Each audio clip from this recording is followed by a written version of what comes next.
Thanks for joining us tonight.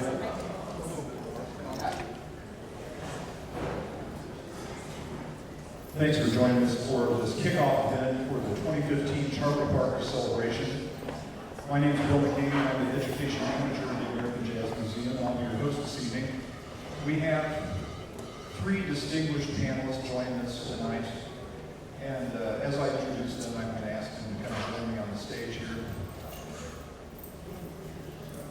Someone who you might be familiar with, a fellow Kansas Citizen, Chuck Haddix, is director of the Marr Sound Archive, a collection of over 350,000 historic sound recordings housed in the Miller-Nichols Library at UMKC. Haddix also teaches Kansas City jazz history at the Kansas City Art Institute. Over the years, Haddix has contributed to a wide variety of theatrical, recording, video, and film projects, including Cronkite Remembers, a biography of Walter Cronkite, Robert Altman's Kansas City, Merchant Ivory's Mr. and Mrs. Bridge, and his articles appeared in Downbeat, Living Rooms Magazine, and he's a co-author of both of Frank Drake's Kansas City Jazz from Ragtime to Bebop, a history on Oxford University Press, and also author of Verve, The Life and Music of Charlie Parker for the University of Illinois Press. Please welcome Chuck Haddix.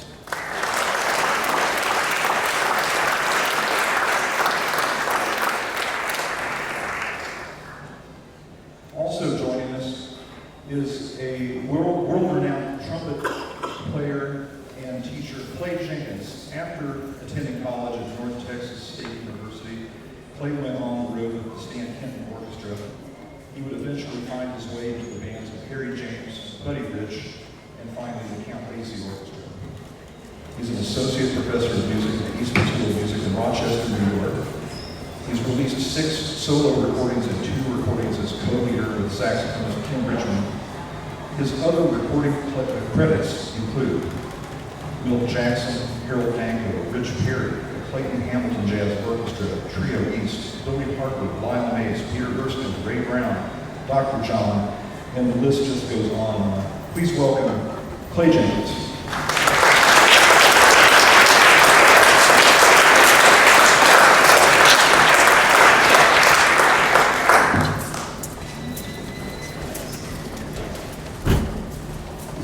Also joining us this evening, Scott DeVeaux. He is a professor in the Critical and Comparative Studies Department at the University of Virginia. Besides being a working jazz pianist throughout his career, he has also written The Birth of Bebop, a social and musical history for the University of California Press, which won the American Musicological Society's Kinkle-Dye Award for Best Book, the American Book Award, and an ASCAP Deems Taylor Award. Also, Jazz in America, Who's Listening, an interpretation of the Massive Survey by the NEH, and the music of James Scott with William Kenny, published by the Smithsonian. Please welcome Scott DeVeaux.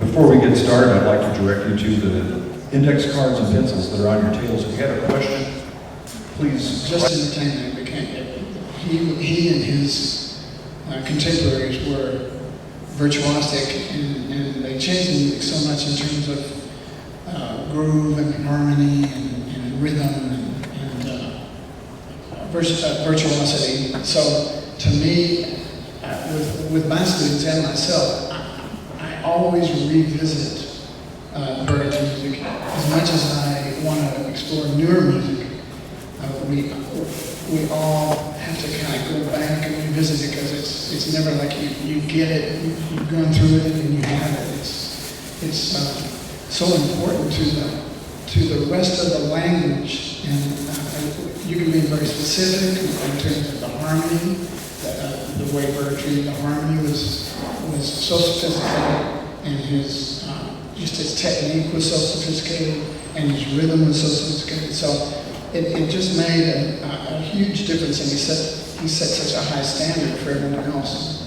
his colleagues and the people that follow him. So I feel like he's one of those people that we have to go back to. David Newman, great saxophone player that played with Miles Davis, said that Miles Davis would said he would never bow to anybody except Charlie Parker. So I think that kind of says it in a word, just that his sophistication and his artistry are something we have to always revisit. And what is it about the rhythm of Charlie Parker's conception, his writing and his improvisation? I'll ask that to each one of you in turn. Well, I'll be brief, but for me, I got to spend 25 years sitting next to Snooky Young, who is the father of the lead trumpet player. We were in the Clayton Hamilton band together, and Snooky passed away about 4 years ago. But I realized that with Snooky, the groove was originated with the accents. And so, if you will, the accents got the dynamic.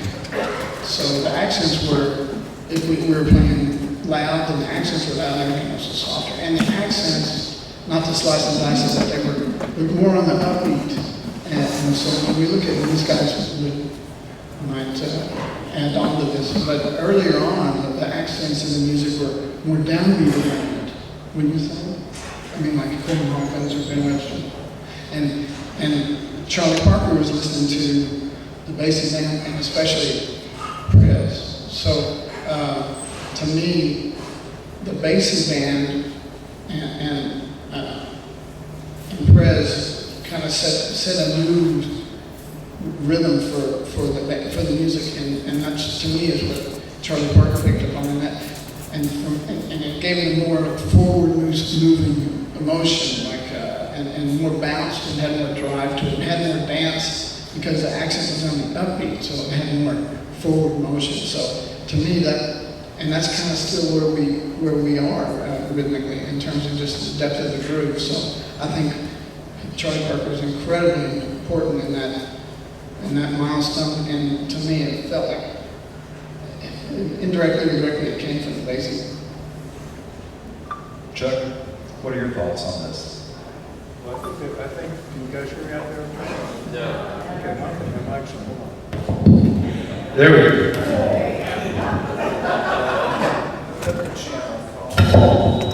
Let me turn this thing off. I'm going to plug it in. Let me turn it on. Okay, I got to work the mic here. I do this every Friday and Saturday night, so I'm used to working with a windscreen. I think that there's music before Charlie Parker, and there's music after Charlie Parker.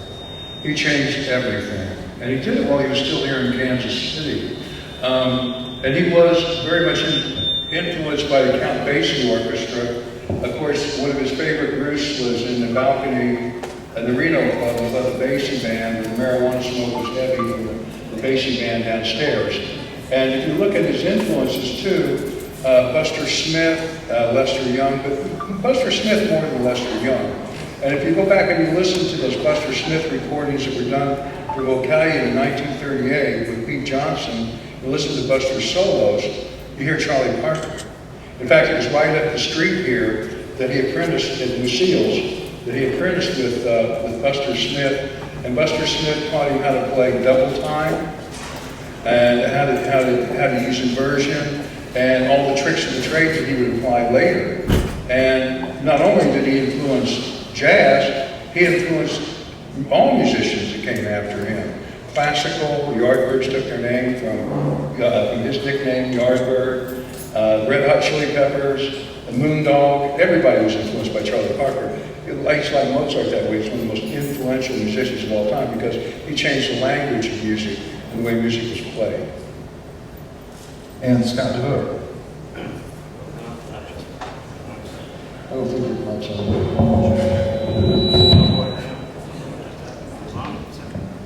Yeah, I'll hang on to this for now, sorry. I think there's a sense in which Charlie Parker managed to up the ante close to the close to the limits of human capacity.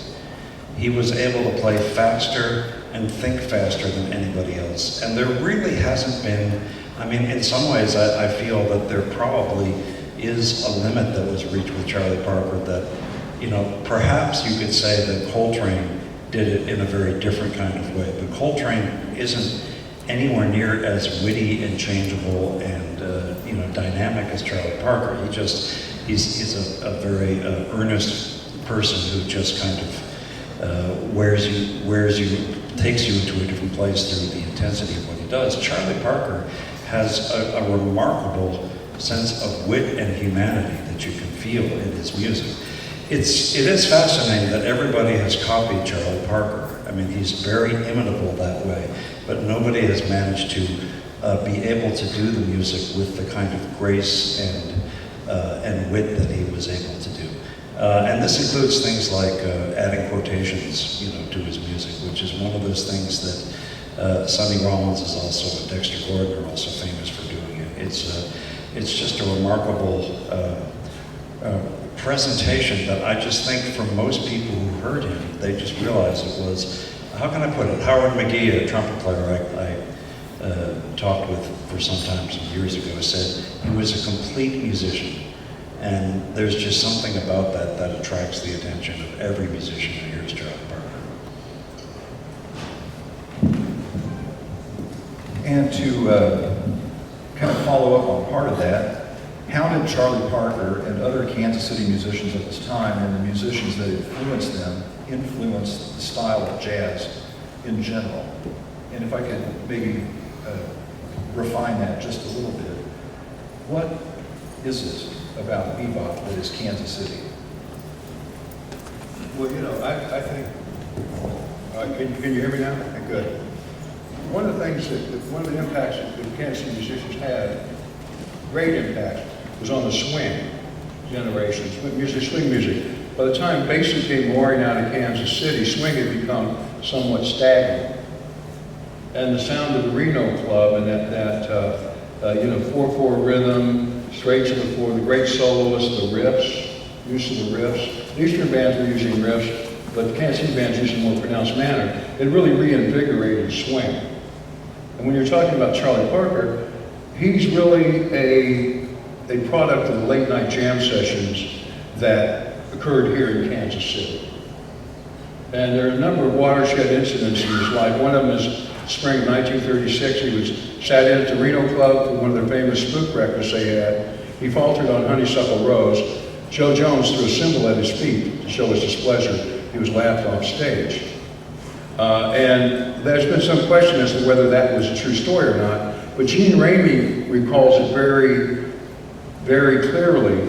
And Gene Ramey and Mary Lou Williams were two reliable narrators. They had incredible memories. And so what he did is he retreated to his house and he practiced, according to him, 12 to 14 hours a day. He mastered his horns, mastered all the inverse and chord changes, and by the time he came back from Eldon, Missouri, musically he was a changed man. He was 16 years old at the time. You know, so in a lot of ways, he's a culmination of the tradition. Seeing Lester Young battle Coleman Hawkins right around the corner at the Evelyn Club. If you guys go on the tour Saturday, I'm going to run it down this Saturday at 3 o'clock for a tour. Then he really is he's a culmination of the Kansas City tradition. And to continue with that idea of the late night jam sessions, I want to ask Scott DeVeaux about what that jam session environment was like, particularly after Bird moved to New York, and what that scene did for the music. Sorry, I've got it. Yeah, thank you very much. That scene, in some ways, really did start here. It seemed that, well, there were some jam session spots in New York before, but it was Kansas City that had the tradition of, in some cases, unemployed musicians hanging out and practicing, you know, all the time. And when the Count Basie band came north, every place that they went, the musicians actually started jam sessions in these various cities like Pittsburgh and Philadelphia and so forth. By the time Charlie Parker got to New York, there was a jam session scene, and I think there he got a chance to hear what he called that real modern New York sound, which I think was some of the sort of more intense harmonic improvisation stuff, which he incorporated into what he was doing. But he combined that with a kind of a bluesy sensibility that in some ways I think saved jazz. I think that the New York thing by itself would not have caught on the way it did when Charlie Parker was able to play complicated bebop lines and then end it with a bluesy phrase. It just made everybody happy. I mean, everybody happy in terms of both things, but also the fact that he could switch from one to the other. And I do also think that it's really important to understand that with bebop, and with Charlie Parker as one of the people in the lead, jazz became a jam session style music. It's now, it was being done after 1945, moving from venues that were kind of off the grid as far as the general public was concerned into actual nightclubs. And the music, in some ways, took that jam session feeling and presented it as a kind of music that everybody could respond to. And it created a kind of an audience that is not as broad as what you have for swing, but extremely dedicated. And there's something about that context that, I think my life overlapped with Charlie Parker's by about, 5 months or something. But, I just wish that I had a chance to see that happening. Chuck, one of the things that strikes me too is if you look at Minton's, which really became the cradle of bebop in New York City's Minton's Playhouse up in Harlem, a lot of musicians like Charlie from across the country are moving in the same direction. In a lot of ways, bebop is a reaction or a way of defining this big band convention. Bird didn't like to play with big bands because he didn't have room to solo. And so you have Charlie Christian coming out of Oklahoma. You have Dizzy Gillespie. You have all these musicians converging on Minton's. And by the time Bird had arrived in New York, there was already a scene there moving in the same direction as him. He just kind of moved everybody along. There's a very telling story about Charlie Parker. It was told to me by Jay McSham. He talks about they were at a jam session down in Texas, and the Milton Larkin Band was in town. And there was, one of the members of Jay McSham's band, the tenor saxophone, was down there jamming against Arnett Cobb and Illinois Jacquette. And he couldn't outplay him, so he's getting frustrated. He's breaking glasses and all this stuff. And so he was going to go down and get this guy out of his jam session. Charlie goes, "I'll come along." And outside of the place, Charlie tuned up his horn, went in, and started playing as he entered the door. And everybody looked at him and sat down. That happened quite often with Bird and Gillespie too. But, and at jam sessions, he was always very kind to young musicians that were trying hard. But if they wanted to get somebody off the stage, what they do is go in and out of key.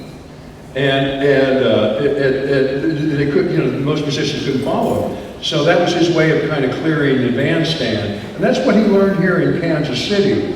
In a lot of ways, it's a rite of manhood, too, these late-night jam sessions. That's why I think shortly after he was humiliated, he married his first wife, Rebecca, to prove his manhood to himself and to her also. That's just a theory of mine, but you can certainly see it. He was 15 years old. And Clay Jenkins, what does the jam session experience do for music students? Well, like Scott said, it really became a tradition of the bebop era, and tempos were fast, and the changes were harder, and it was very competitive. And they were kind of cutting sessions, and so it made you kind of had to either put up or sit down, like you were saying. Yeah, and it was very competitive, much more than now. I think it was the cutting sessions, and they were ruthless, So they were. It was a time when you had to get better. So all musicians know that like I practice a lot, but it's not the same as playing with people. So one of the people that was a huge influence for me is from Kansas City, where his name's Bob Bowman. He's a bass player in town, right? And Bob and I were in school together, and I learned to play because of Bob, really, because we played all the time. It wasn't the same kind of cutting jam session like in front of an audience. it was more nurturing. But that's really how you learn to play, I think.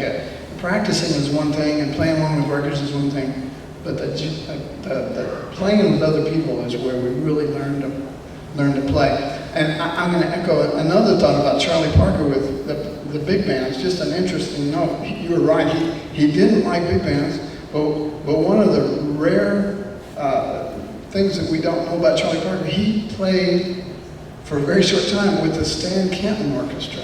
And there's a recording of it, he and Dizzy both did.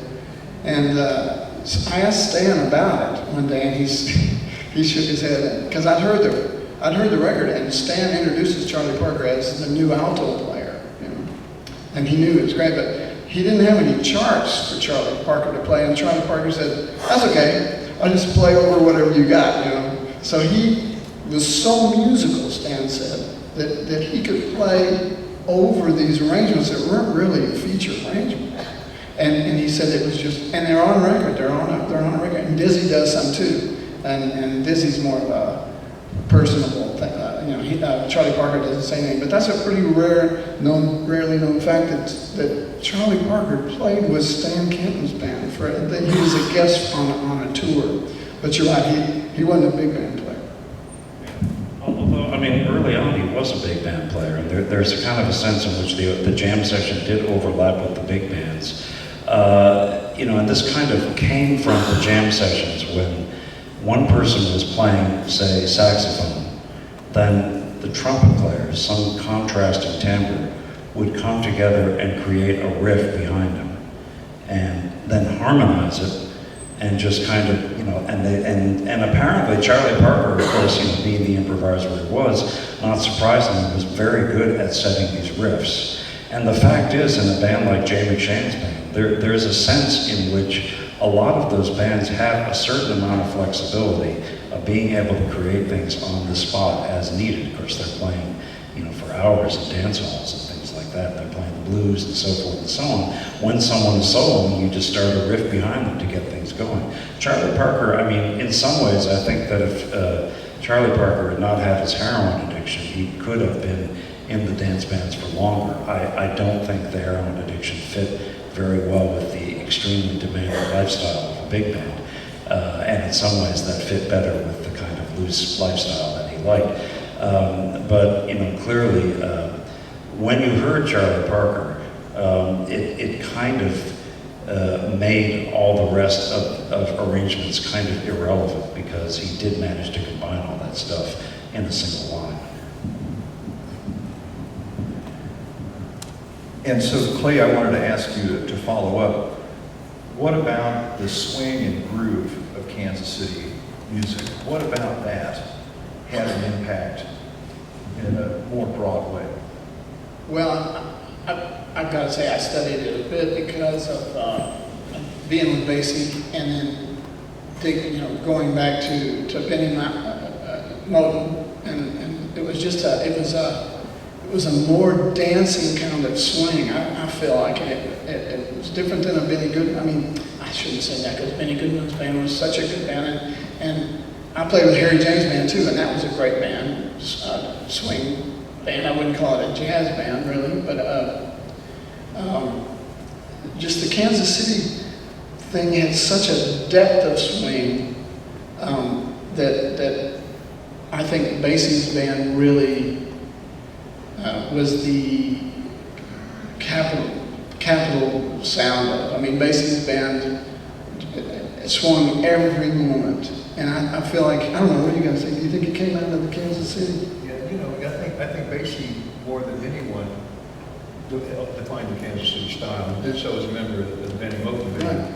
He and Durham wrote the book.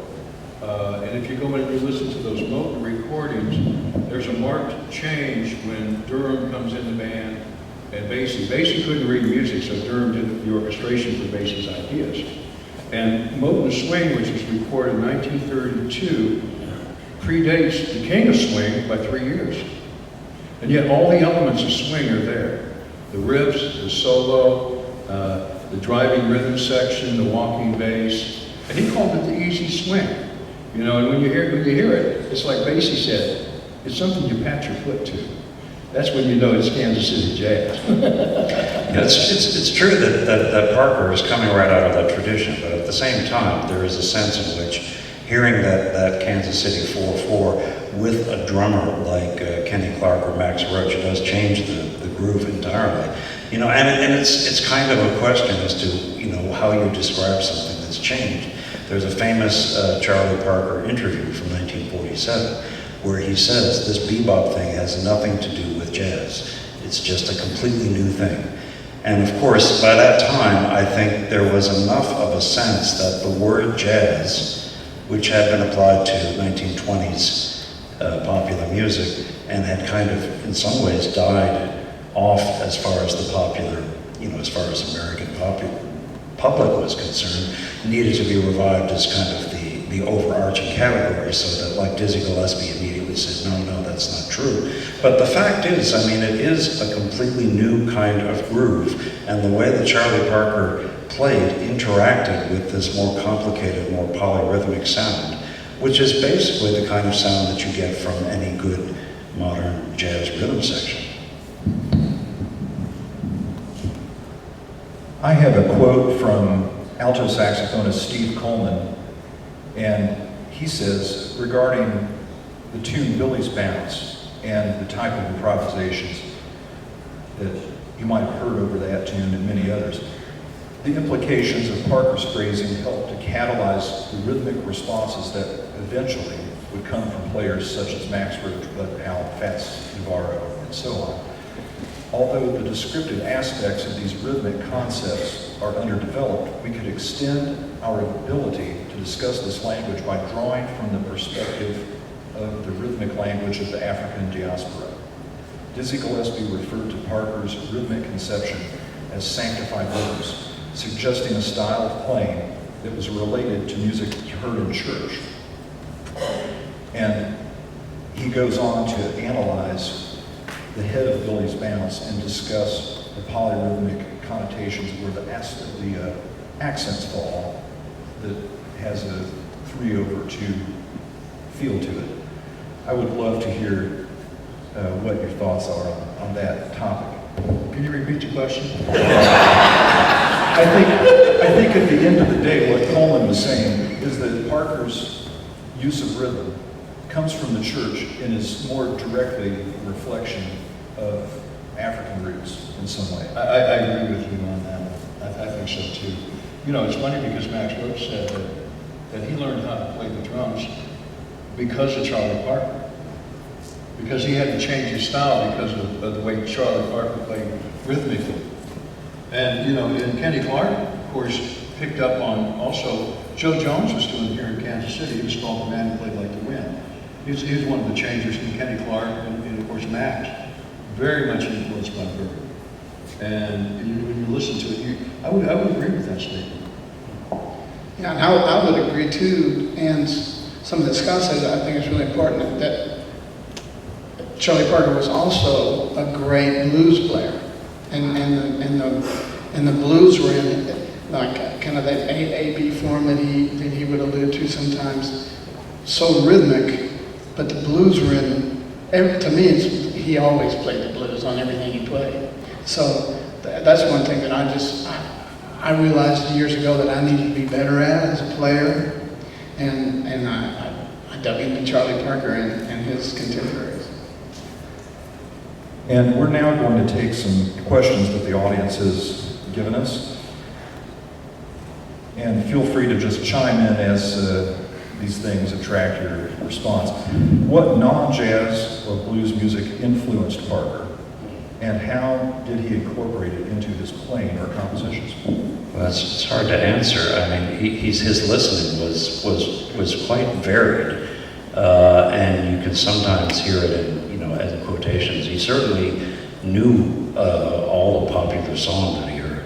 I mean, there was that time he was working in a diamond dance thing where that they had to play a new tune every 50 seconds or something, and you know, he of course just absorbed that stuff like a sponge. I mean, I think he loved that stuff, and when you get to hear him playing it, it's just it's a kind of underappreciated aspect of his playing.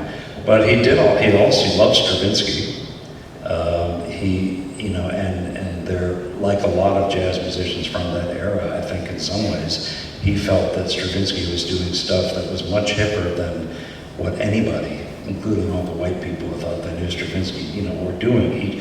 He felt that he and jazz musicians could understand that stuff and kind of, again, he worked some of those tunes into his repertoire, but I think that his sense of what he listened to was quite broad, and certainly was not just jazz stuff. I mean, there are also things of him going to see rock and roll things and stuff like that, and he always found something good to say about it, which is kind of a redeeming quality in his personality. According to all reports, he was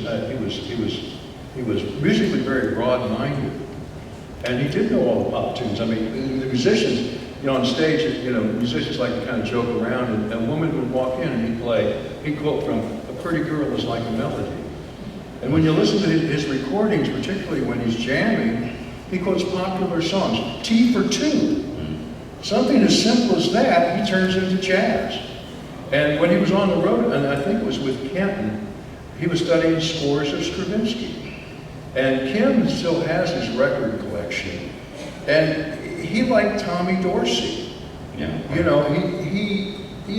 loved pop music. He was very broad-minded. And you'd stop and see Moondog playing on the street and he'll chant, "Dig this," dig this guy. He's very enthusiastic. When he was out with Chan and on vacation, he disappeared and went and played with this rhythm and blues band at a roadhouse. They didn't know who he was. Now he was fine with that. He's playing R&B. He could play it all.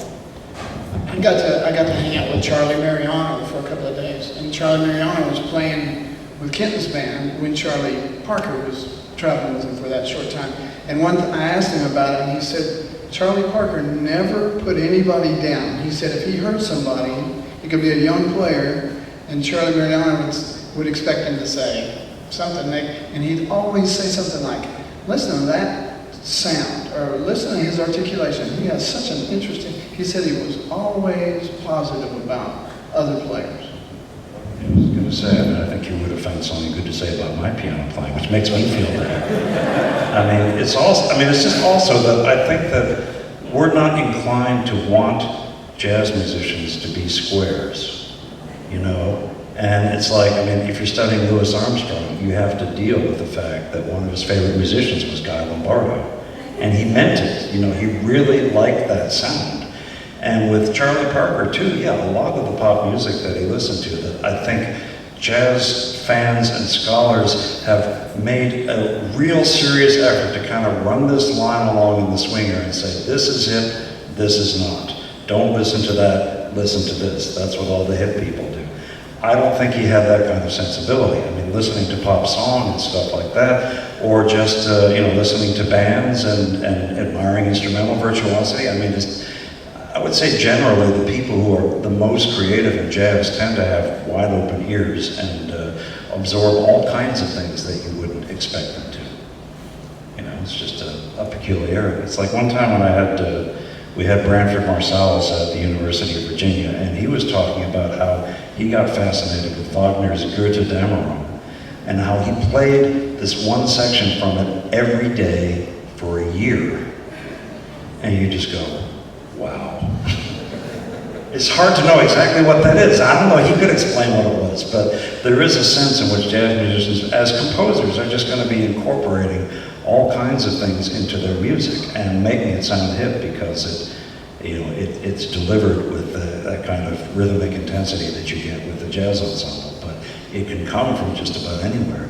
He also had all these things where he was scales and patterns that he was practicing find their way into his playing, and they're just, like later in his career, these bizarre patterns that just kind of float in there. It's, you just feel that if he'd lived longer than 34, that we probably would be hearing, it would just seem like that was the early phase of his career. This is sort of what he did, for the rest of his life. Well, also you have to consider that some of his most successful recordings, not necessarily artistically, but financially, were done with strings.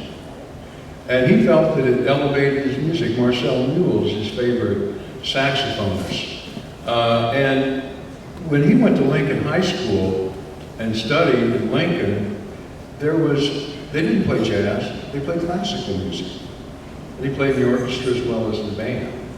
And they had a glee club too. And so he was familiar with the language of classical music from the start. You know, he was trained at Lincoln High School, which had an outstanding music program, started by Major N. Clark Smith and continued with Leo Davis. And it's just, you know, it's just amazing what a versatile musician he was. And when you listen to his music, it's so rich with all these things Scott's talking about. Just make one point. I mean, it was a symptom of the times that black musicians were supposed to play jazz. White musicians could play anything, frankly, you know, but black musicians were supposed to play jazz, and you weren't supposed to be thinking about the fact that, you know, it's like Mingus once said, you know, he said that in the liner notes, or the program notes to one piece he did, Meditations on Integration, he says, you'll listen to this and say, it sounds like classical. Well, it is classical. We too went to school. We too learned music. You know, and you just have that sense with these people that, yeah, the whole range of music is open to them, even if the music business is going to steer them towards the things that they sort of felt were more in the realm of what black people should be playing for each other or for white people. And to follow up on Charles Mingus, what were some of the most important collaborations he had with other musicians? I know that Mingus was in his band for a minute, but what are the most striking I think the collaborations? most important one certainly was Dizzy Gillespie. You know, he's Buster Smith and then Dizzy. They met here in Kansas City in June of 1940. Cab Calloway Band came and played Fairland Park. Dizzy was a member of that band, somewhat reluctant member, didn't get along with Cab at all. And they met at 19th and Vine. Step Buddy Anderson introduced them, and they went around to local 627. And Step Buddy Anderson had been telling Dizzy Gillespie about Bird. And Gillespie, according to Anderson, didn't play. He just listened to Buddy and Bird play. And later Gillespie said, this changed my life because I'd never heard anything like this. He was still in his Roy Eldridge phase. But together, they described it as the other side of the heartbeat, I think it was the way they put it. They came together, and the song becomes greater than the parts. You talk about you and Bob Woodshedding when they were out on the road with Dizzy and Bird were on the road with Billy Eckstein and Earl Father Hines before that. They holed up in a hotel room and played music all night long. Oscar Pettiford would walk halfway across Chicago with his bass 20 degrees to play with them. And when you listen to those recordings, those Red Cross recordings, which Norman sax owns, I've heard them, and they've been reissued too, you hear Gillespie going, come on, Yard, come on, Yard.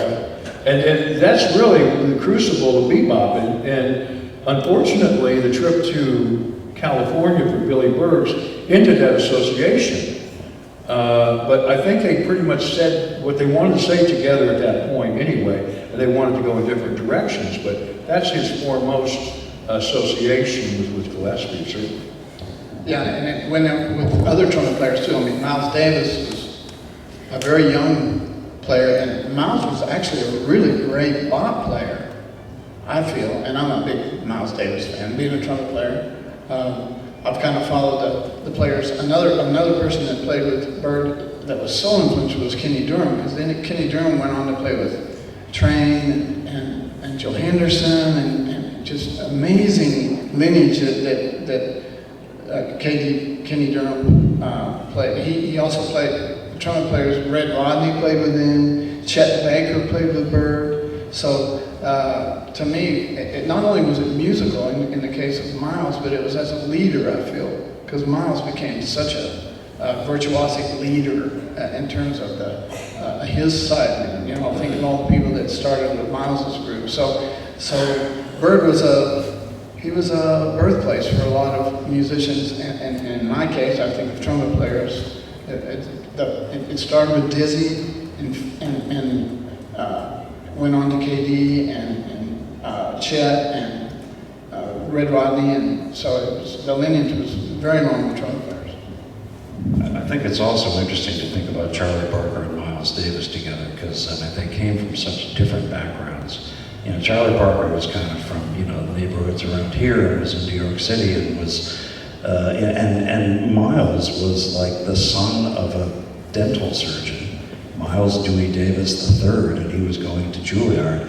And in some ways, Charlie Parker just kind of loved needling him about that stuff, just making him feel miserable, you know. I mean, it's hilarious. If you ever read Miles Davis's autobiography, which has a lot of things in it, you know, you can either take here or there, but his stuff on Charlie Parker, I think, is definitely accurate. And there is just kind of the sense that I'm just not sure that Charlie Parker was ever going to let Miles out of his target zone. You know, he just had to keep pushing on that. Even when things were not going well, like that one session where he's playing on tenor saxophone and things weren't proceeding along, and he just, you know, I'm sorry, I can't remember the exact phrase that he used, but I mean, you know, Charlie Parker, who could imitate educated English very well, is just kind of, you know, laying it on Miles. It's a fascinating relationship, and of course, Miles, I mean, I think that he did probably the most important thing for his sense of leadership was realizing that he couldn't stay in that band, even though Max and Duke Jordan were saying, "Oh, you can't leave him," and he's going, "I'm sorry, I'm going to. I've got to do my own thing." In 1948, I just think he had to do it. I agree. You know, Miles said that Bird made him feel like he was a foot tall. Bird was probably the only one that ever intimidated Miles Davis. You know, when Miles joined the Eckstein band for a brief while when Buddy Anderson developed tuberculosis, and he played a 2-week stand with them, he was blown away because he felt like he was in deep water on his tippy toes. And then when he went to New York, I mean, he was not quite ready yet, but Bird brought him along and raised the bar and made him ready, you know, and he actually hated Bird. It's very interesting. Of course, you had to kind of stand in line to be hated by Miles Davis. But it's a very interesting relationship, I agree with you. And I think that it's interesting that when he left Bird, he formed the Cool School with Gil Evans and with Jerry Mulligan. You know, they did those Capitol recordings. And it's like the antithesis of Bop, where he's playing around space, where Bop fills up space. You know, it's like he's going, to Bird. I mean, I was trying to remember what I was going to say.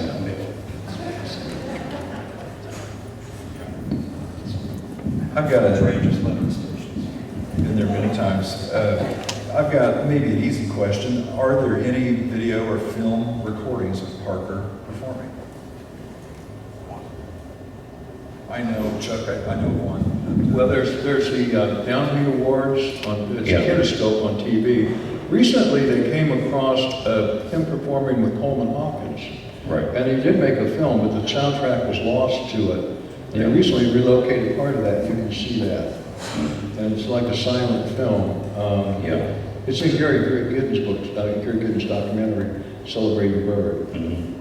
But otherwise, you've just got that version of Hot House that they do, which is still worth seeing. I mean, especially, I have to say, Forrest Whitaker was a great actor, still is a great actor.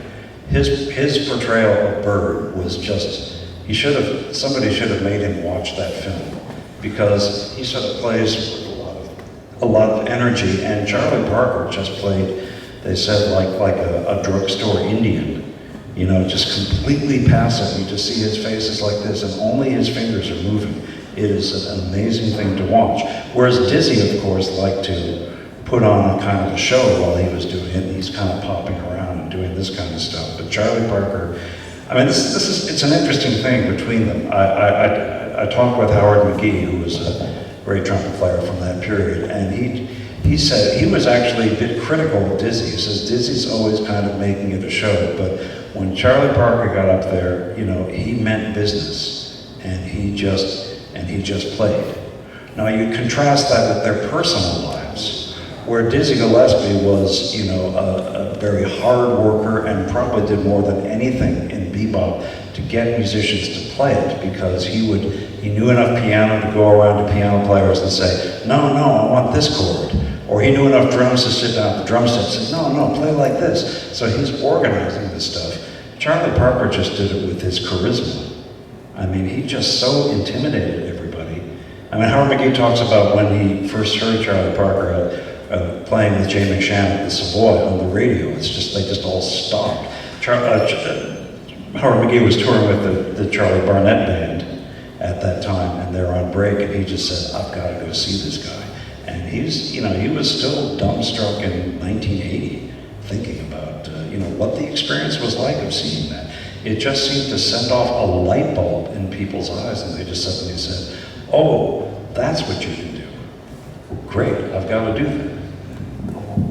I think it was Chubby Jackson that was a member of that band too. And he went to the Savoy with the rest of the band, and Bird was playing Cherokee, and he didn't recognize the song, and the Barnett band, the theme was Cherokee. He played it thousands of times, and he was so awestruck by his virtuosity that he didn't know the tune. Incredible revelation there with these interviews that you use when you're writing. We've got time for a couple more questions, and a quick one. Why did Parker name a child after Chu Berry? Question from an audience member. Anyone know? He was very fond of stealing apples. Oh, the song, not the act of Oh, no, he's a very song.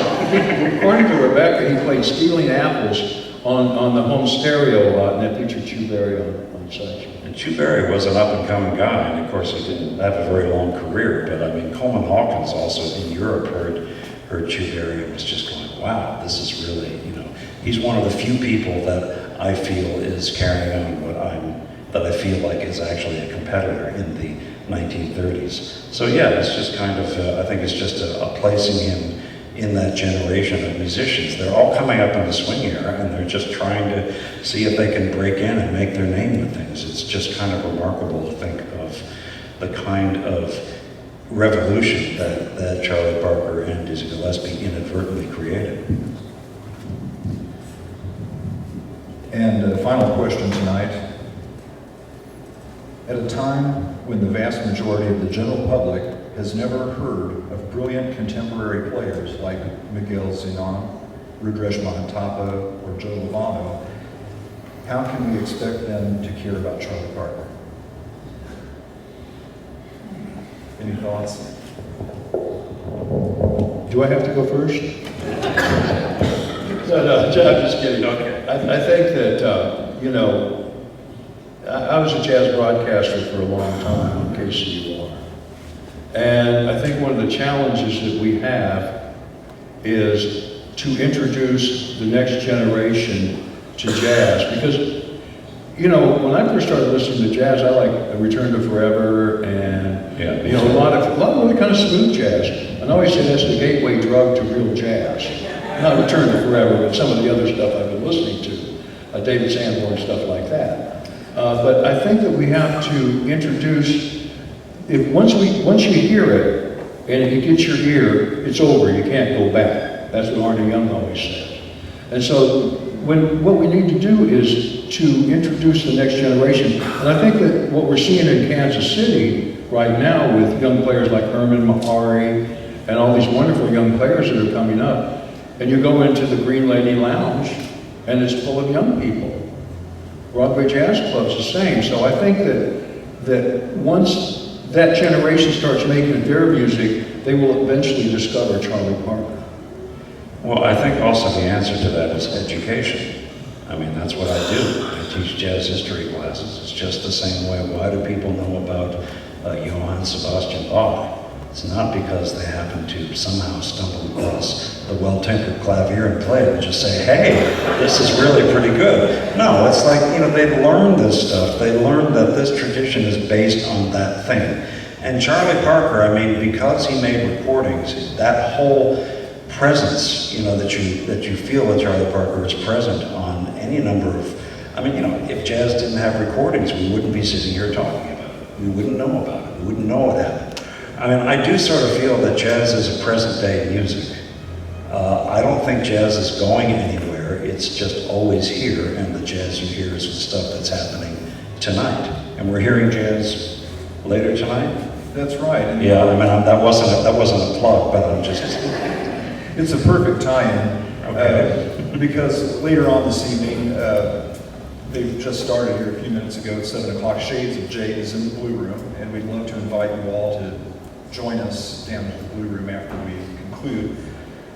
And please check the American Jazz Museum.org website and KC Jazz Alive online for more Charlie Parker celebration activities. We have just tons of performances and educational events happening for the next 10 days. And we'd love to have you join us. Would you please join me in giving a big round of applause to Clay Jenkins, Chuck Haddix, and Scott Miller.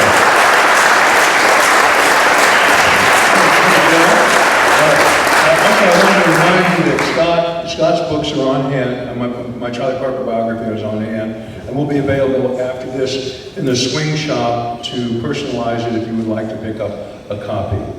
And I would like to say personally, I've been involved in the jazz scene here for many, many years. And it is so nice to see the community come together and put on wonderful events like this and to truly celebrate Charlie Parker. And I think there's some folks in here from Jazz Alive that should stand up and be recognized. Brian? All right, everybody's involved. Thank you guys.